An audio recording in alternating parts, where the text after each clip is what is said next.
and good day, dear doctor. And today I want to talk about the case that you've come to tag in your very dramatic way, the mystery of the hepatic hypothesis. And while that's quite accurate, there's a great deal more to the case that I'd like to flesh out and fill people in on. And this is one of those cases where persistence, not by me, but by the person involved, by the patient or by the friend, lover, significant partner, husband, wife, etc., their ability to remain persistent and on track in the face of resistance.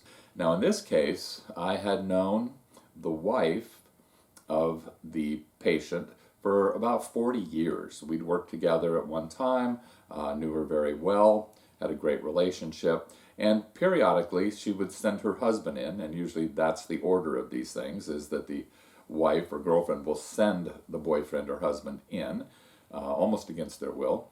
But in a couple cases he was okay with that. Then a few years later, he was in Hawaii swimming, and apparently was stung by a ray. They don't know for sure, but that's the most likely thing, and developed cellulitis in his leg. His leg got about that big, it was splitting open, and they were about to remove the leg when finally they switched to the last possible antibiotic they could use, and he was able to save his leg.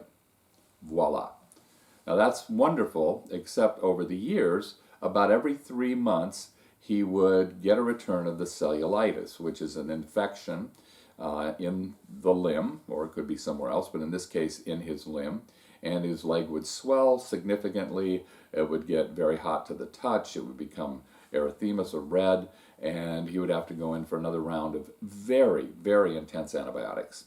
So we then started working with him, came up with a very simple plan. This was not even a one-pipe problem.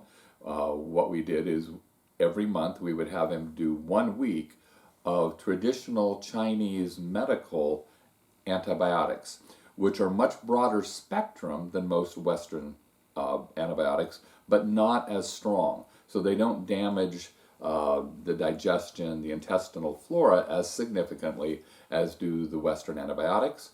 At the same time, we put him on a formula, which we'll talk in another case very soon, for the promotion of the movement of fluids in the lymphatic system. And the lymphatic system is often overlooked, as you know, dear doctor, in that the lymphatic system you could liken to the sewer system in a way.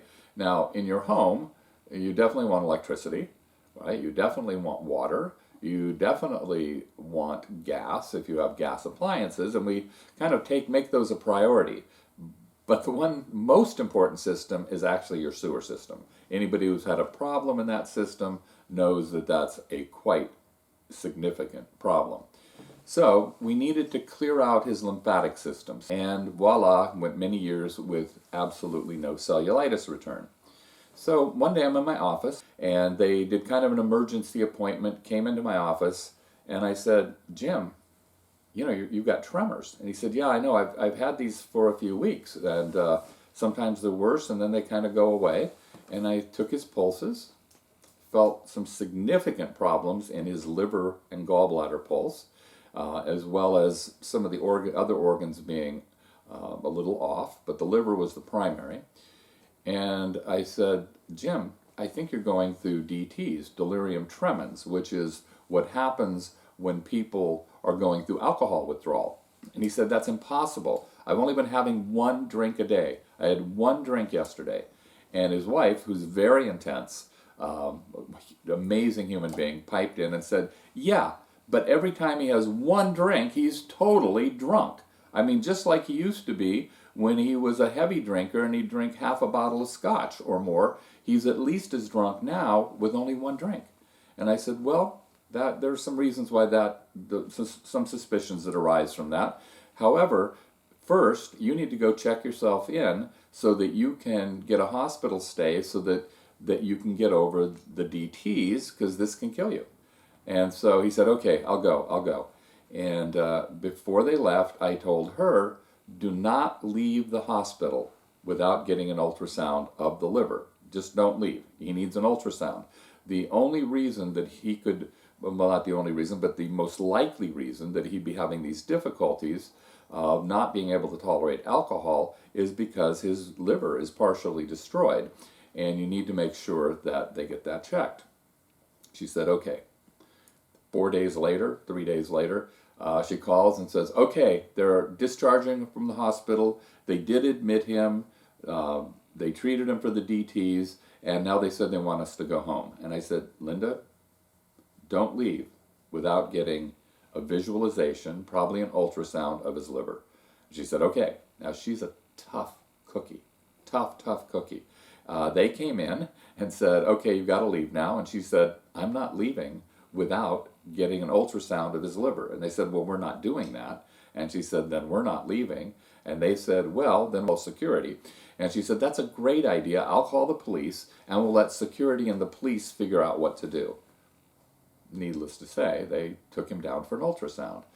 They brought the ultrasound into me that showed over half of his liver, if memory serves me, it's about 2/3 of his liver was cirrhotic, which means it's dead. About the other third was very, very severely fatty liver. And I said, Jim, we can easily fix the fatty liver. We do that every day. I have no hope of being able to bring back your cirrhotic liver. That tissue's dead. However, the liver of all the organs is the one that will most regenerate. So let's take a shot at it. No alcohol. He said, yeah, absolutely never. I gave him Gushajusan and 2 supplements, one to break down cirrhotic tissue in the body in general, and one to help the blood flow to the liver.